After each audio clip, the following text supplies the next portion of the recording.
Hello my dear students, मैं A K. पंडित युवा physics के टीचर आप सभी को आज लेंज का नियम लेकर आए हैं।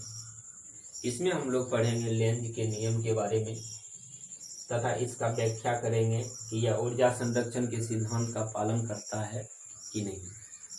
ठीक, तो इसके बारे में हम जानेंगे। ये एनसीईआरटी बुक का अध्याय 6 का चैप्टर है। चैप्टर का नाम है इलेक्ट्रोमैग्नेटिक इंडक्शन। इलेक्ट्रोमैग्नेटिक इंडक्शन, विद्युत चुंबकीय प्रेरण। तो इसमें हम लोग जानेंगे कि लेंज का नियम क्या है।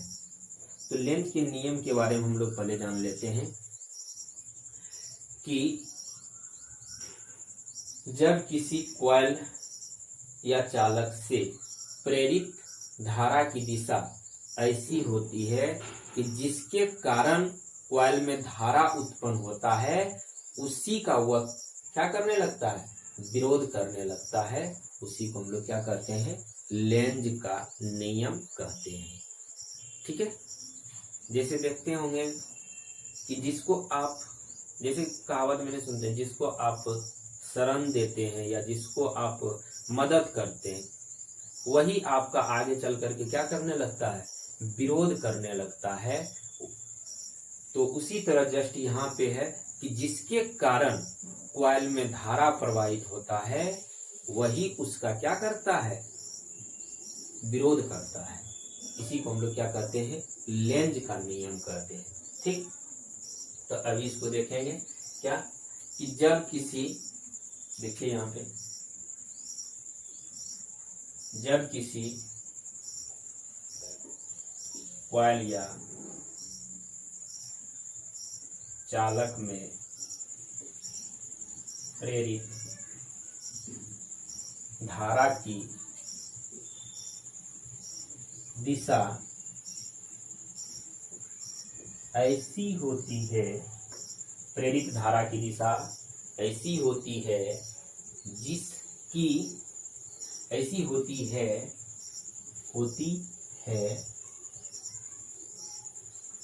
कि, ऐसी होती है कि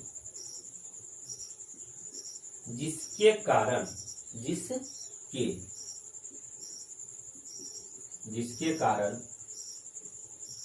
जिसके कारण वह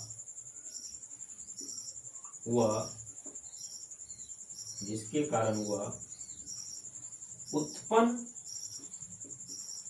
होता है, जिसके कारण वह क्या होता है, उत्पन्न होता है, उसी का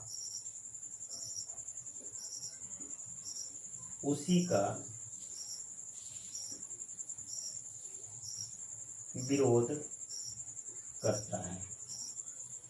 उसी का क्या करता है, विरोध करता है। लेंज का नियम कहलाता है। उसी का विरोध करता है, विरोध करता है, लेंज का नियम कहलाता है। लेंज का नियम कहलाता है। ठीक है, क्या बोले कि जब किसी कॉइल या चालक से प्रेरित धारा की दिशा ऐसी होती है कि जिस कारण वह उत्पन्न होता है, जिसके कारण वह उत्पन्न होता है, उसी का वह क्या करता है, विरोध करता है। उसी को हम लोग क्या कहते हैं, लेंज का नियम कहते हैं। तो इसका फिगर से देखिए यहाँ पे, जैसे मान लेते हैं कि यहाँ पे क्या है, मेरा ये कॉइल है। क्या है ये, एक कॉइल है।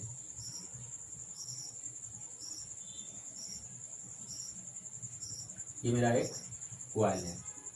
इस कॉइल में धारा मेरा प्रवाहित हो रहा है, कैसा, एंटी क्लॉकवाइज में। किधर से किधर धारा प्रवाहित हो रहा है, एंटी क्लॉकवाइज में। स्वाभाविक बात है कि इसमें धारा प्रवाहित होगा तो ये चुंबकीय यानी मैग्नेटिक फील्ड बनाएगा। ठीक है, क्या होगा, मैग्नेटिक फील्ड बनाएगा। ये S और ये M। ठीक, किसके कारण इसमें धारा प्रवाहित हो रहा है, किसके कारण इसमें धारा प्रवाहित हो रहा है, तो मैग्नेट के कारण इसमें धारा प्रवाहित हो रहा है। किसके कारण धारा प्रवाहित हो रहा है? तो मैग्नेट के कारण इसमें धारा प्रवाहित हो रहा है। ठीक है, मैग्नेट के कारण इसमें धारा प्रवाहित हो रहा है। तो मैग्नेट के कारण जैसे इसमें धारा प्रवाहित होगा तो यह कॉइल जो है मैग्नेट का क्या करने लगेगा? विरोध करने लगेगा। क्यों? क्योंकि इसका एन पोल और ये कॉइल का एन पोल दोनों के बीच प्रतिकर्षण बल यहाँ पे कार्य करता है। ठीक, बताए थे सेम पोल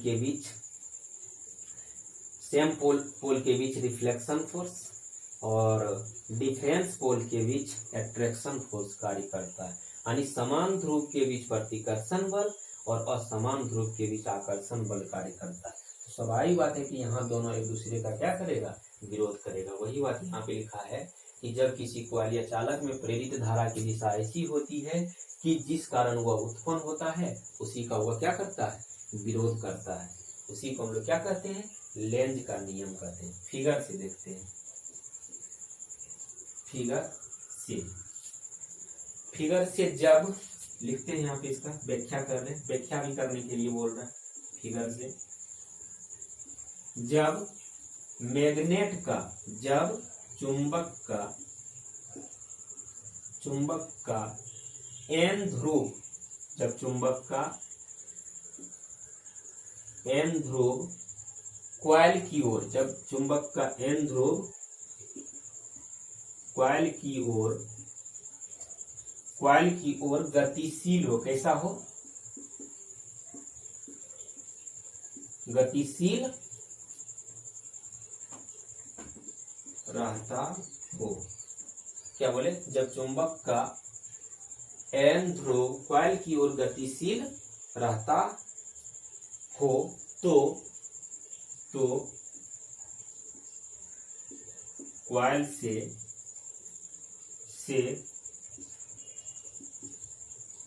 प्रवाहित प्रेरित धारा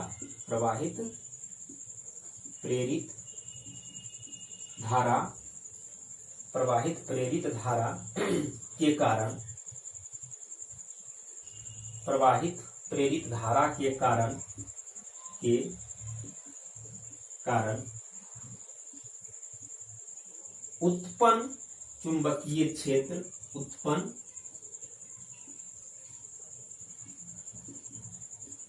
चुंबकीय क्षेत्र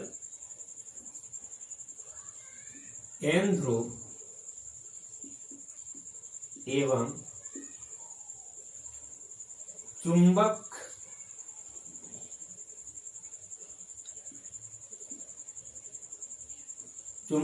का एन ध्रुव के बीच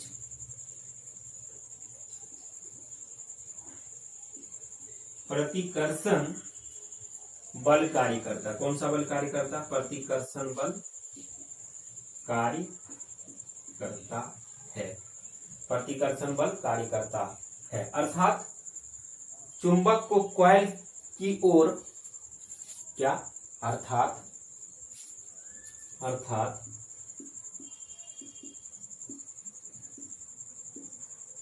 चुंबक को कॉइल की ओर आने के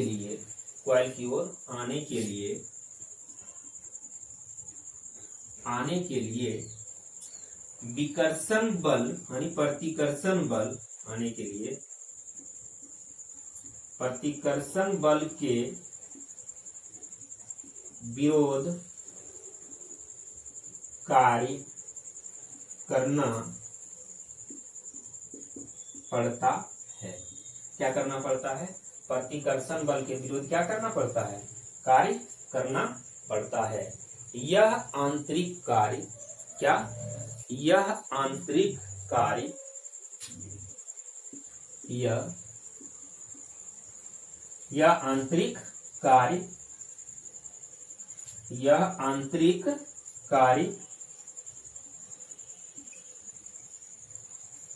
आंतरिक कार्य विद्युत ऊर्जा में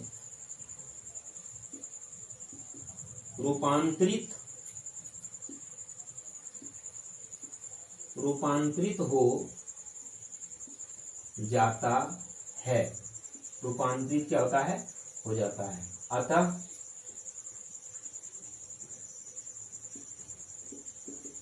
अतः इससे स्पष्ट है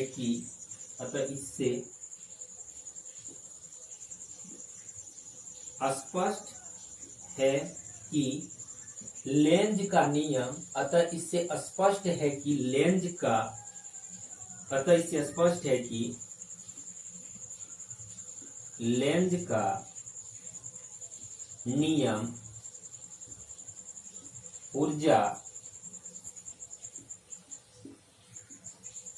ऊर्जा संरक्षण के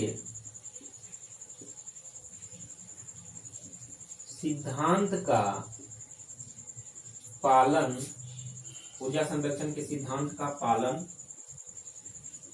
करता है। अतः लेंज का नियम किसके सिद्धांत का पालन करता है?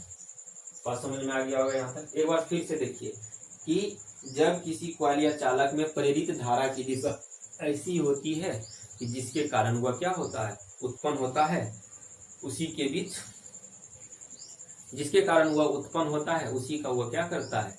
विरोध करता है। उसी को हम लोग क्या कहते हैं? लेंज का नियम कहते हैं।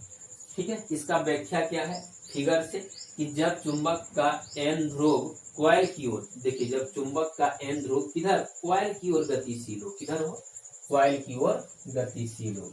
कॉइल की ओर गतिशील रहता हो तो कॉइल से प्रेरित धारा के कारण, कॉइल में जो प्रेरित धारा के कारण उत्पन्न चुंबकीय क्षेत्र, इसमें चुंबकीय क्षेत्र उत्पन्न होगा। चुंबकीय क्षेत्र एन ध्रुव, चुंबकीय क्षेत्र का जो एन ध्रुव है एवं चुंबक का एन ध्रुव के बीच प्रतिकर्षण बल कार्य करता है। कौन सा बल कार्य करता है? प्रतिकर्षण बल कार्य करता है। अर्थात चुंबक को कॉइल की ओर आने के लिए प्रतिकर्षण बल के विरुद्ध कार्य करना पड़ता है। किसके विरुद्ध कार्य करना पड़ता है? प्रतिकर्षण बल के विरुद्ध कार्य करना पड़ता है। यह आंतरिक कार्य किसमें परिवर्तित हो जाता है? विद्युत ऊर्जा में परिवर्तित हो जाता है, यानी रूपांतरित हो जाता है। अतः इससे स्पष्ट है कि लेंज का नियम ऊर्जा संरक्षण के सिद्धांत का क्या करता है? पालन करता है। यहाँ तक आप लोगों को समझ में आ गया होगा। अब इसके आगे बताते हैं क्या? प्रेरण के कारण प्रेरित धारा की दिशा। ठीक है, प्रेरण के कारण प्रेरित धारा की दिशा निम्नलिखित है। ठीक, तो पहला नंबर पॉइंट इसमें होगा, पहला नंबर पॉइंट कि जब चुंबक का क्या, चलिए समझते हैं, इसको लिख लेते हैं। इसके बाद जब चुंबक का एन ध्रुव, जब चुंबक का एन ध्रुव कॉइल की ओर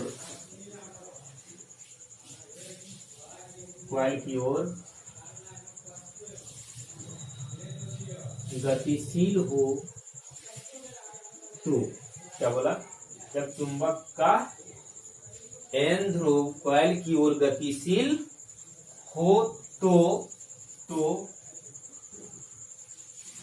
प्रेरित धारा की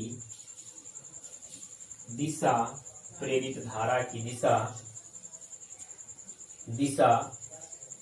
घड़ी के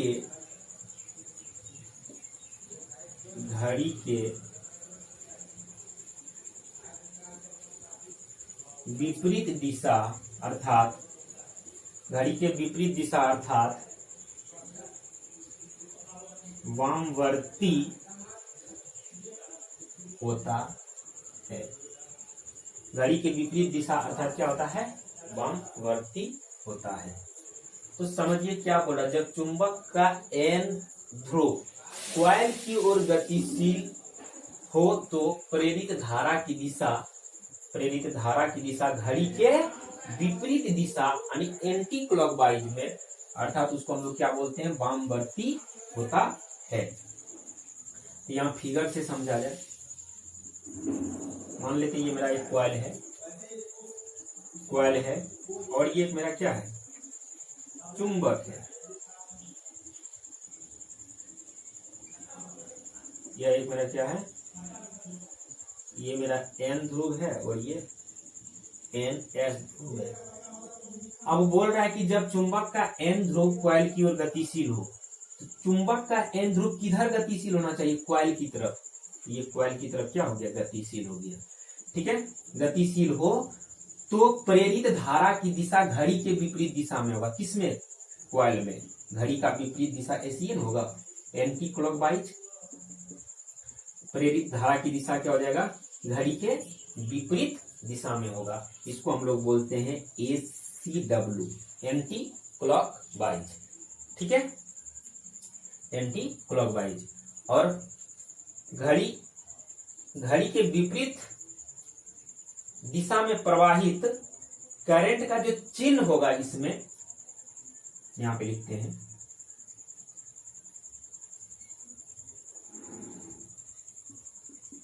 घड़ी के विपरीत दिशा में, घड़ी के विपरीत दिशा में प्रवाहित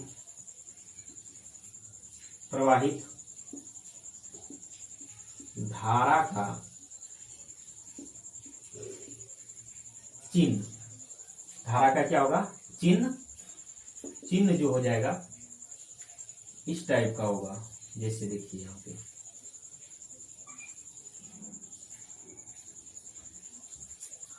ऐसा चिन्ह होता है। क्या, घड़ी के विपरीत दिशा में, अगर घड़ी के विपरीत दिशा में प्रवाहित अगर धारा की दिशा का जो चिन्ह होगा जस्ट इस टाइप से होगा। ये इधर घूमेगा और ये इधर घूमेगा, यानी घड़ी के विपरीत दिशा में। यहाँ क्या बोला है, जब चुंबक का एन ध्रुव कॉइल की ओर, देखिए चुंबक का एन ध्रुव भी कॉइल की ओर गतिशील कर रहा है, तो इस कॉइल से प्रेरित धारा की जो दिशा होगा वह एंटी क्लॉकवाइज यानी घड़ी के दिशा में होगा। ठीक है, घड़ी के दिशा में होगा, सॉरी घड़ी के विपरीत दिशा में होगा। यहां तक समझ में आ गया होगा। अब इसका दूसरा पॉइंट, अब हम लोग देखते हैं इसका दूसरा पॉइंट। देखिए क्या, अब जब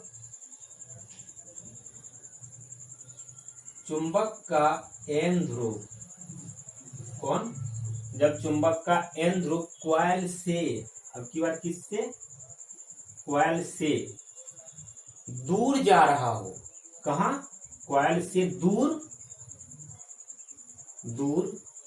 जा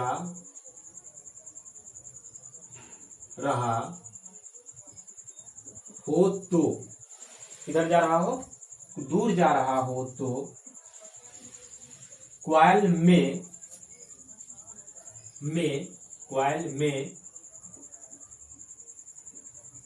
प्रेरित धारा की दिशा, प्रेरित धारा की दिशा घड़ी के दिशा में होता है। प्रेरित धारा की दिशा घड़ी के दिशा में, घड़ी के दिशा अर्थात दक्षिणावर्ती, घड़ी के दिशा अर्थात दक्षिणावर्ती होता है। क्या होता है, दक्षिणावर्ती होता है। ठीक, तो यहाँ फिगर से इसका समझिए। मान लेते हैं ये मेरा क्या है, ये कॉइल है, क्या है ये, एक कॉइल है, ये कॉइल है। अब इस कॉइल में अब की बार चुंबक किधर जा रहा है? अब की बार चुंबक का एन पोल जो है, चुंबक का एन पोल कॉइल से दूर जा रहा है। किधर जा रहा है? दूर जा रहा है। ठीक है, सॉरी उल्टा बन गया। अब ये चुंबक का एन पोल जो किधर जा रहा है? कॉइल से दूर जा रहा है। ठीक, तब इस कॉइल में प्रेरित धारा की जो दिशा होगी वह घड़ी के दिशा में होगा। ठीक है, ये जो कॉइल है, इस कॉइल में प्रेरित धारा की जो दिशा होगी वह क्लॉकवाइज होगा। कैसा होगा? क्लॉकवाइज होगा। ठीक, क्या बोले हैं सीधा कि जब चुंबक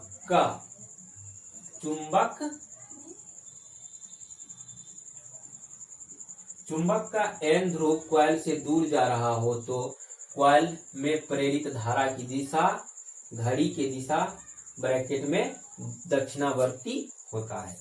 ठीक है, तो ये देखिए चुंबक का एन ध्रुव कॉइल से किधर जा रहा है? दूर जा रहा है। तब इस कॉइल में प्रेरित धारा की जो दिशा होगी वह कैसा होगा? घड़ी के दिशा में होगा। ठीक है, तो घड़ी के दिशा में प्रवाहित धारा का चिन्ह, घड़ी के दिशा में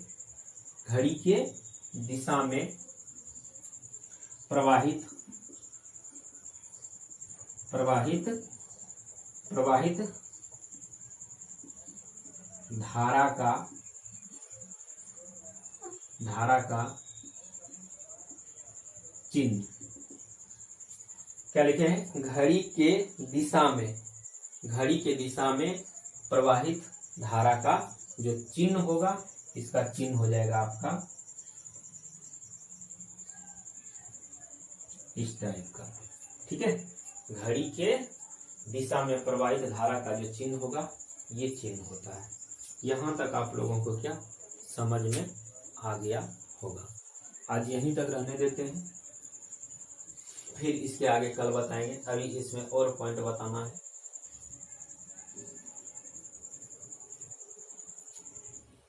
थैंक यू, धन्यवाद।